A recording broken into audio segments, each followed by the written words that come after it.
friends, today we are going to teach a next topic of cell cycle and cell division.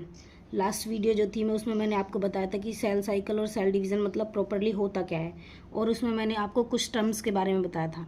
जो basics terms थी वो ये थी, मतलब कि जो क्रोमेटिड्स था वो क्या था, काइनेटोकोर क्या था, सेंट्रोमियर क्या था, सिस्टर क्रोमेटिड्स क्या था, नॉन सिस्टर क्रोमेटिड्स क्या था, इन सब के बारे में मैंने आपको अच्छे से डिस्कस किया था।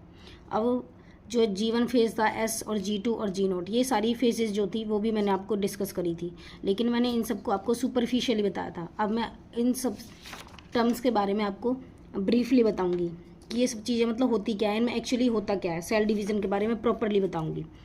G1 जो फेज़ है, S जो फेज़ है, G2 फेज़ है, G1 S G2, इन तीनों जो फेजेस होते हैं इनको मिला के हम बोलते हैं इंटरफेज। इसको क्या बोलते हैं हम? इंटरफेज।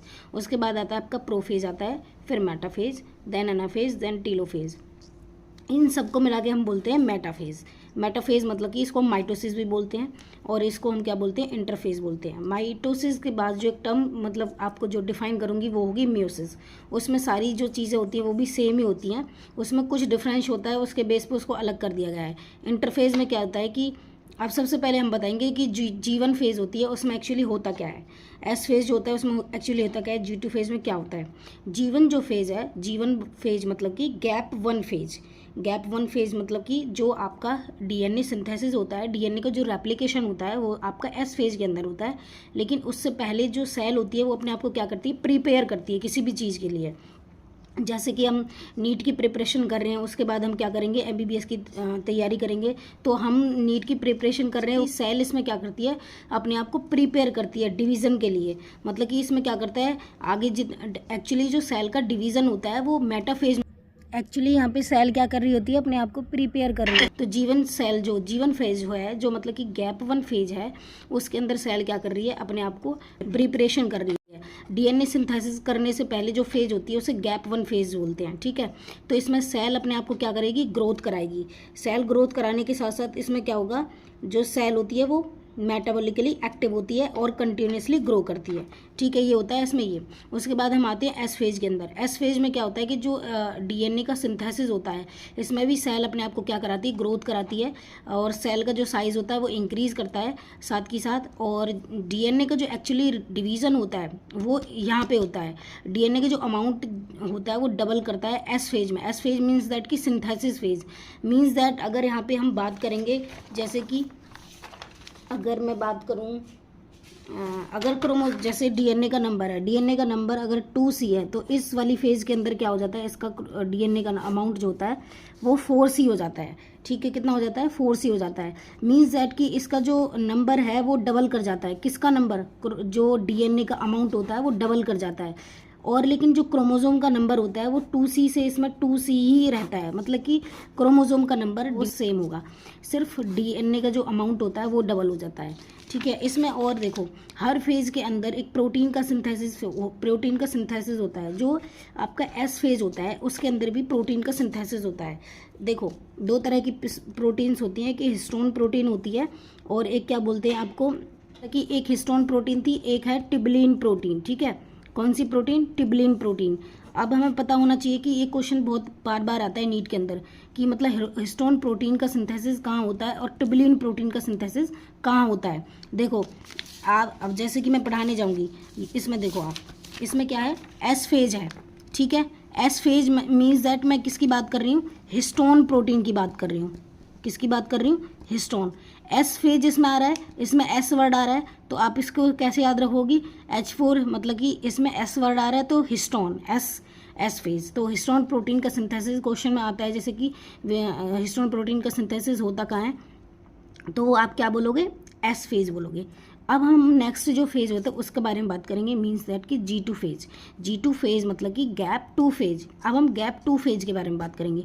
गैप टू जो फेज होता है उसमें भी सब कुछ सेम होता है, जो G1 में हुआ, S में हुआ। इसमें क्या होता है? सेल जो होती है अपने आप को ग्रो करती है और कंटिन्यूसली इसका साइज इंक्रीज करता है, लेकिन इसमें जो DNA का सिंथेसिस था, इसमें जो 2C था, इसमें भी 2C रहता है, और जो क्रोमोसोम का नंबर जो था वो 2C से 2C रहता है, और जो क्रोमोसोम यहाँ पे जो DNA का नंबर था 2C से क्या हुआ था? 4C। यहाँ पे कितना रहता है? 2C से 4C। मीन्स दैट कि रिमेन सेम रहती है।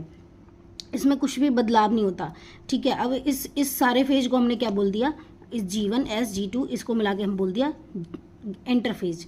अब देखो कुछ सेल्स ऐसी होती हैं जो डिवाइड नहीं करती, जो सेल्स डिवाइड नहीं करती वो आपकी G1 फेज से निकल के किस में चले जाती है, G0 फेज के अंदर, ठीक है। तो नीट के अंदर जो क्वेश्चन बेसिकली पूछा जाता है वो पूछा जाता है कि मतलब सेल कौन सा फेज है जिसमें मेटाबॉलिकली एक्टिव रहती है। तो इसमें जो होती है सेल मेटाबॉलिकली एक्टिव रहती है और आपका इसके अंदर भी मेटाबॉलिकली एक्टिव रहती है। जो इंटरफेज है, अब मैं जो इंटरफेज की बात कर रही हूँ, देखो सेल जो डिवीज़न कर रही है, सेल जो प्रॉपरली अपने आप को डिवाइड कर रही है, उसका एक टाइम पीरियड होता है। कुछ ऑर्गेनिज्म जो होते हैं यूकैरियोट्स, जैसे कि यूकैरियोट्स की अगर मैं बात करूँ तो उनके अंदर जो सेल आपकी डिवाइड करती है वो 24 आवर के अंदर कर जाती है। लेकिन जो आपके कुछ अलग जैसे कि लाइक एज मैं अगर बात करूँ यीस्ट सेल की, तो यीस्ट सेल जो होती है बेसिकली अपने आप को कितने मिनट में डिवाइड करती है, 90 मिनट्स के अंदर डिवाइड करती है। ये इनका टाइम पीरियड हो गया कि किस सेल ने कितने मिनट के अंदर अपने आप को डिवाइड कर रहा। अब जैसे मैं बोल दूं इंटरफेज जो होता है आपका बेसिकली 95% जो duration of the cell cycle होता है वो आपका इंटरफेज लेता है, ठीक है। अगर मैं सेल की बात करूं कि डिवीज़न मीन्स दैट कि अगर सेल को प्रॉपरली यहाँ पे मैं अगर डिवाइड कराऊँ, वो माइटोसिस फेज होता है, एम फेज होता है, जिसके अंदर सिर्फ ओनली 1 आवर लेती है। तो जो सेल 1 आवर लेती है एक्चुअली अपना डिवीज़न करती है अपने आप को, तो वो एम फेज के अंदर करती है, जो कि 95 duration of the cell cycle जो होता है वो आपका इंटरफेज का होता है, ठीक है। मैं आपको बेसिकली पढ़ाऊँगी जो सिर्फ NCERT बेस्ड ही बनाऊँगी, क्योंकि जो पेपर में जो पूछा जाता है वो NCERT से ही पूरा पेपर आता है और NCERT को ही हम अच्छे से सिंप्लीफाई करेंगे। बाकी का हम अदर नहीं पढ़ेंगे, क्योंकि बच्चे क्या करते हैं कि एक्स्ट्रा पढ़ लेते हैं बहुत सारा, लेकिन आता आपका NCERT से ही है, तो हम NCERT पे ही ज़्यादा फोकस करेंगे। अब जैसे S फेज के बारे में बता दिया। अब जैसे G2 फेज होता है, G2 फेज में भी एक, जैसे मैंने आपको बताया कि S फेज के अंदर क्या होता है, हिस्टोन प्रोटीन का फॉर्मेशन होता है, ठीक इसी तरीके से इसमें क्या होता है कि जो G2 फेज होता है उसमें भी एक प्रोटीन का फॉर्मेशन होता है जिसे हम बोलते हैं टिबुलिन प्रोटीन। कौन सी प्रोटीन, टिबुलिन प्रोटीन। अब इसे कैसे याद रखोगे, जैसे G2 तो इसमें TR है और इसमें भी TR है, TT, मतलब ऐसे याद रख लेना। तो ये इससे क्या बन जाएगा कि G2 मतलब कि टिबुलिन प्रोटीन का फॉर्मेशन हो रहा है। S फेज में कौन सी प्रोटीन का फॉर्मेशन हो रहा है, हिस्टोन प्रोटीन का फॉर्मेशन हो रहा है, ठीक है। तो G1 S G2 ये सारे आपके क्या हो गए, इंटरफेज हो गए। इन सबको हमने क्या बोला, इंटरफेज। जबकि जो M फेज होता है उसमें क्या होता है, सेल जो होती है एक्चुअली अपने आप को डिवीजन करती है। सेल का जो प्रॉपर डिवीजन होता है वो आपका इंटरफेज के अंदर नहीं होता, M फेज के अंदर होता है। अब यहाँ पे क्या होता है कि यहाँ पे दो टर्म यूज होती हैं, क्या नाम है, कैरियोकाइनेसिस और एक होता है आपका साइटोकाइनेसिस, ठीक है। कैरियोकाइनेसिस मीन दैट न्यूक्लियस जो होता है वो डिवीजन कर रहा है, साइटोकाइनेसिस मीन दैट जो साइटोप्लाज्म का डिवीजन हो रहा है, ठीक है। ये दोनों जो प्रोसेस होते हैं वो आपके किसके अंदर होते हैं, M फेज के अंदर होते हैं। कौन सी फेज के अंदर होते हैं, M फेज। अब इसमें डिफरेंस क्या होगा, मतलब एक्चुअली सेल का जो डिवीजन होगा वो आपका M फेज के अंदर होगा, जबकि आपका जो हिस्टोन प्रोटीन हो गया, टिबुलिन प्रोटीन हो गया, वो आपका सारा इंटरफेज के अंदर हो गया। इन मतलब कि माइटोसिस और इंटरफेज के अंदर यही डिफरेंस होता है, मतलब कि प्रोटीन्स का फॉर्मेशन इसके अंदर टिबुलिन प्रोटीन, हिस्टोन प्रोटीन। अब सेल का एक्चुअली डिवीजन कहाँ पे हुआ, M फेज में। M फेज को हमने माइटोसिस फेज बोला। माइटोसिस फेज मतलब कि इसके अंदर दो प्रोसेस चलेंगी, कैरियोकाइनेसिस होगा और एक साइटोकाइनेसिस होगा। अब प्रोफेज हो गया, इस माइटोसिस जो होता है, M फेज जो होता है उसके अंदर अलग अलग फेजेस होते हैं, जिसे हम बोलते हैं प्रोफेज, मेटाफेज, एनाफेज, टेलोफेज। मैंने आपको जितने भी ये फेजेस पढ़ाए हैं, अब मैं पहले इनको NCERT से अच्छे से डिक्टेट करूंगी, उसके बाद मैं आपको M फेज पढ़ाऊंगी कि M फेज में मतलब एक्चुअली आगे चलता क्या है, ठीक है। मैं नोट्स के थ्रू आपको बताती हूँ कि इंटरफेज में क्या हो रहा है। This is the phase between 2 successive M phase, मतलब कि 2 M फेज के बीच में जो होता है उसे हम इंटरफेज बोलते हैं। देखो यहाँ से लेके यहाँ से अगर हम स्टार्ट करते हैं जैसे, तो इसको हम क्या बोलते हैं, M फेज बोलते हैं, लेकिन ये क्या हो गया, इंटरफेज। तो माइटोसिस यहाँ से स्टार्ट हुआ आपका और यहाँ तक चला, मीन्स दैट कि ये तो बीच में आया, तो इसको हम क्या बोल दिया कि इंटरफेज जो होता है वो 2 M फेज के बीच में आता है। In interphase cell grow in size and prepare itself for next division. इसमें क्या करता है कि जो सेल होती है उसके साइज को क्या करती है, ग्रो कराती है और प्रिपेयर करती है डिवीज़न के लिए। मैंने जैसे आपको बताया था कि जैसे आप नीट की स्टडी करते हो वो भी आप प्रिपरेशन कर रहे हो पहले, उसके बाद आप MBBS में जाके उसकी पर्टिकुलर स्टडी करोगे कि उसमें होता क्या है।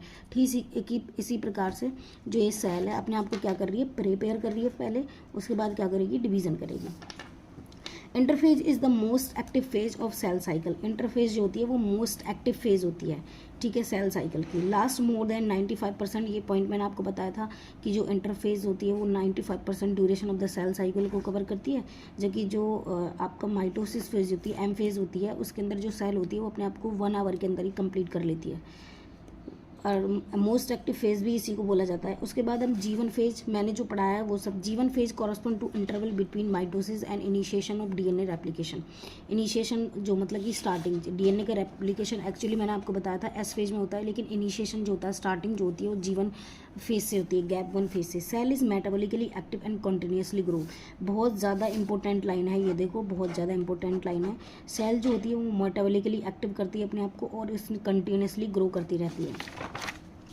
एस फेज मीन्स दैट कि डीएनए का जो सिंथेसिस, एस फेज मतलब कि सिंथेसिस फेज, डीएनए का जो रेप्लिकेशन होता है उस फेज को हम बोलते हैं। Synthesis of new histone protein take place. मैंने आपको बताया था कि यहाँ पे कहाँ होता है, हिस्टोन प्रोटीन का फॉर्मेशन होता है। जो अमाउंट ऑफ डीएनए होता है वो क्या करता है, इंक्रीज करता है हर सेल के अंदर। If the initial amount of DNA is denoted as 2C then it increase 4C। तो ये 2C से कितना इंक्रीज कर जाता है, 4C इंक्रीज कर जाता है। There is no increase of chromosome number, मतलब कि एस फेज में क्रोमोसोम नंबर का कोई भी रोल नहीं है। यहाँ पे क्रोमोसोम नंबर जो होगा वो सेम होगा, इंक्रीज नहीं करेगा। उसके बाद आपका आता है G2 phase. G2 phase means that कि गैप 2 फेज और post DNA phase, pre mitosis phase. Means that कि इसको पोस्ट डीएनए सिंथेसिस फेज क्यों बोला, क्योंकि जो डीएनए का एक्चुअली डिवीज़न होता है वो एस फेज के अंदर होता है। डीएनए का फेज, डीएनए का जो रेप्लिकेशन हुआ था आपका, उसके बाद क्या आती है, ये फेज़ आती है। देखो ये डीएनए का रेप्लिकेशन हुआ था, उसके बाद G2 phase I. Means that कि जो डीएनए के रेप्लिकेशन के बाद जो प्रोसेस स्टार्ट होती है, इसीलिए इसको क्या बोलती है, पोस्ट। डीएनए के रेप्लिकेशन से पहले जो स्टार्ट हो रही थी, इसलिए इसको क्या बोला था, प्री। तो G2 फेज। अब यहाँ पे G2 फेज जो होती है उसमें tubulin protein synthesis take place होता है। ये मैं बताया था G4 यहाँ पे G2 242 और यहाँ पे ट्यूबुलिन प्रोटीन, इसको आप ऐसे याद रख लेना।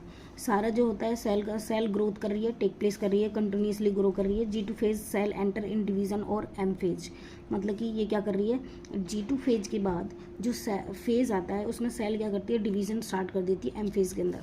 अब देखो G0 फेज क्या होता है। Some cells in the adult animal do not appear to exit division. Example के लिए हार्ट सेल, उसे ही हम, जैसे कि देखो आपने देखा होगा कि कुछ सेल्स ऐसी होती हैं जो डिवीज़न नहीं करती। आपने कभी देखा है कि जो हार्ट की सेल होती है वो डिवीज़न कर रही हैं, देखा है कभी हार्ट बढ़ गया हमारा, ऐसा नहीं होता ना। तो सेल्स जो होती हैं वो कुछ सेल्स ऐसी होती हैं जो डिवीज़न नहीं कर पाती, उन सेल्स वो क्या होती हैं, G1 फेज से निकल के वो G0 फेज में चले जाती हैं। उसी को हम क्या बोलते हैं, क्वेसेंट स्टेज बोलते हैं, ठीक है। Cell in this stage remain metabolically active, मतलब कि इन सब में भी G1 G2 इसमें भी एक्टिव थी, remain metabolically active but no longer proliferate unless called on to do so depending on the requirement of the organism। जब तक मतलब कि ऑर्गेनिज्म की रिक्वायरमेंट ना हो तब तक वो सेल्स क्या करेंगे, अपने आप को डिवाइड ही नहीं कर पाती, ठीक है। उसके बाद हम स्टार्ट करते हैं। मैं एक बार मतलब कि जो NCERT के मेन इंपॉर्टेंट पॉइंट्स हैं उनको हाईलाइट कर देती हूँ, उनको पढ़ा देती हूँ। उसके बाद हम माइटोसिस स्टार्ट करते हैं, ठीक है। अब देखो जैसे कि NCERT के अंदर हम पढ़ते हैं, मैंने आपको बताया था कि जो NCERT मतलब कि जो यूकैरियोट सेल होती हैं वो 24 आवर के अंदर क्या कर देती हैं, अपना डिवीज़न कर लेती हैं। जो कि यीस्ट सेल जो होती है वो अपने आप को क्या करती है, 90 मिनट में डिवाइड कर लेती है, ठीक है। अब मैंने आपको यही बताया था 2 फेज़ होती है, इंटरफेज एम फेज़। इंटरफेज जो हो गई आपकी ये वाली फेज़ हो गई, और एम फेज़ जो हो गई आपकी ये वाली फेज़ हो गई। एम फेज़ के बाद जो होता है वो साइटोकाइनेसिस स्टार्ट होता है। एम फेज़ जो होता है रिप्रेजेंट करता है the phase when the actual cell division और माइटोसिस अकर। मैंने पढ़ा था कि जो सेल का एक्चुअल डिवीज़न होता है वो कहाँ होता है, आपका एम फेज के अंदर होता है। At the phase between 2 successive M phase it is significant to note that in the 24 hour average duration of cell cycle of human cell division proper बताया था कि जो एक्चुअली सेल का डिवीज़न हो रहा है वो यूकैरियोट्स जो सेल डिवीज़न टाइम ले रही है वो 24 आवर ले रही है। यहाँ पे भी ये यही बोल रहा है, जबकि जो यीस्ट की सेल होती है वो 90 मिनट लेती है, और जो cell division proper last for only about an hour. मतलब कि देखो the interphase last more than 95% duration of the cycle. जो आपका इंटरफेज है, इंटरफेज के अंदर ये कितना ले रहा है, 95% ड्यूरेशन ऑफ सेल साइकिल जो कवर करता है वो इंटरफेज के अंदर करता है। जबकि जो माइटोसिस फेज होती है इसके अंदर ये 1 आवर के अंदर ही क्या करता है, अपने आप को डिवाइड कर जाता है। M phase start with the nuclear division और corresponding to the separation of daughter chromosome karyokinesis. आपको बताया था कि जो न्यूक्लियर का डिवीजन होता है उसे बोलते हैं karyokinesis and usually with the division of cytoplasm, मतलब कि स्टार्टिंग होती है कैरियोकाइनेसिस से जिसमें न्यूक्लियर का डिवीजन होता है, न्यूक्लियस का डिवीजन होता है। उसके बाद जो एंड होता है, डिवीजन ऑफ एंड जो होता है साइटोप्लाज्म का, वो इसको क्या हम बोलते हैं, साइटोकाइनेसिस बोलते हैं। In interphase through called the resting phase is the time during which the cell is preparing for division by undergoing both cell growth and DNA replication in orderly manner। यहाँ पे मैंने बताया था कि जो G1 S G2 फेज होती है इनमें सेल जो होती है कॉन्टिन्यूसली ग्रो करती है, और जो पर्टिकुलर फेज होती है जो S फेज उसमें सेल क्या करता है, उसमें DNA का रेप्लिकेशन होता है। अब मैंने आपको अलग अलग जो फेजेस हैं, G1 phase correspond to interval between mitosis and initiation of DNA replication। देखो क्या बोल रहा है, जो G1 phase है वो इनिशिएशन बिटवीन माइटोसिस, ये आपकी माइटोसिस है, ठीक है, माइटोसिस के between mitosis and initiation of DNA replication. यहाँ से क्या है आपका DNA का जो रेप्लिकेशन है वो स्टार्ट होगा, और यहाँ से क्या है आपकी माइटोसिस स्टार्ट हो गई। तो मतलब मीन्स दैट कि इन दोनों स्टेज के जो बीच में वो है G1 फेज है, गैप 1 फेज है, उसको हम क्या बोला, G1 फेज बोला। During G1 phase, the cell is metabolically active and continuously grow but does not replicate its DNA, मतलब कि अपने DNA को replicate नहीं कर पाती, लेकिन metabolically active रहती है। इस पॉइंट को बहुत अच्छे से याद रखना क्योंकि ये बहुत ज़्यादा इंपॉर्टेंट पॉइंट है। ये नीट में अभी रिसेंट में 2023 में क्वेश्चन पूछा गया है। अभी G0 फेज से जो आगे स्टेज आएगी कि किसमें सेल जो होती है वो मेटाबॉलिकली एक्टिव रहती है, ठीक है, and continuously grow। S or synthesis wave mark the period during which DNA synthesis or replication take place। During this time the amount of DNA per cell double। If the initial amount of DNA is denoted as 2C then it increase to 4C। मैंने आपको यही line पीछे बताई थी, समझाया था कि इसमें क्या होता है कि जो DNA का अमाउंट होता है वो डबल हो जाता है, लेकिन इसमें जो होता है, आगे पढ़ो, however there is no increase in chromosome number, लेकिन क्रोमोसोम नंबर में कोई इंक्रीजमेंट नहीं आती, क्रोमोसोम नंबर रिमेन सेम रहता है।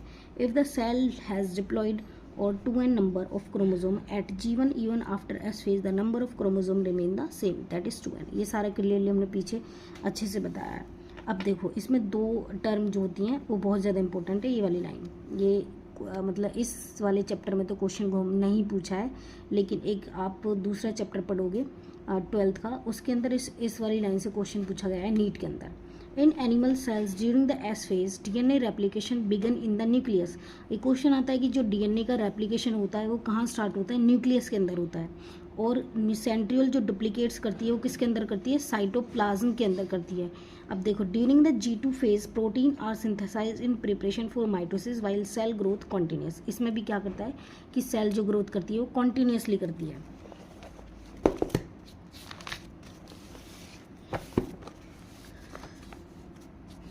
अब देखो some cells in the adult animals do not appear to exhibit division, example herd cell। कुछ cells ऐसी होती हैं जो डिवीजन नहीं कर पाती, and many other cells divide only occasionally as need to replace cells that have been lost because of injury or cell death।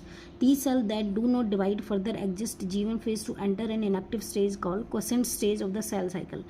बहुत अच्छे से मैंने आपको क्लियरली बता दिया ये चीज़। Cells in this stage remain metabolically active but no longer proliferate unless called on to do so depending on the requirement of the organism। जब तक ऑर्गेनिज्म की रिक्वायरमेंट नहीं पड़ेगी तब तक वो सेल मेटाबॉलिकली एक्टिव तो रहेगी, लेकिन अपने आप को क्या करेगी, प्रोलीफरेट नहीं कर पाएगी, ठीक है, क्या नहीं कर पाएगी, प्रोलीफरेट नहीं कर पाएगी, अपने आप को बढ़ा नहीं पाएगी अच्छे से। In animal mitotic cell division only seen in diploid somatic cells. अब जब मैं आपको माइटोटिक डिवीजन एम फेज बताऊंगी, लेकिन उससे पहले क्या बोल रहा है कि जो माइटोसिस सेल डिवीजन होता है वो ओनली किस में होता है, डिप्लॉयड सोमेटिक सेल्स के अंदर होता है। लेकिन इसका कुछ एग्जाम्पल होते हैं जो कि मतलब कुछ एग्जाम्पल होते हैं वो जो कि एक्सेप्शन है, जैसे लाइकेस मेल हनी बी, ये क्या है, हैप्लॉइड, मतलब कि आप मैंने बताया कि डिप्लॉयड सेल्स जो होती है वो डिवीजन कर पाती हैं माइटोसिस के थ्रू, लेकिन जो मेल हनी बी है ये किसके थ्रू करती है, हैप्लॉइड सेल्स के थ्रू डिवीजन करती है। Against this the plant can show mitotic division in both haploid and diploid cells from you recollection of the example of alternation of generation in plant chapter. अब जो होता है M phase आता है, M phase को मैं actually सबसे पहले आपको खुद से समझाऊंगी पेपर पे, उसके बाद फिर मैं NCERT को डिक्टेट करूँगी।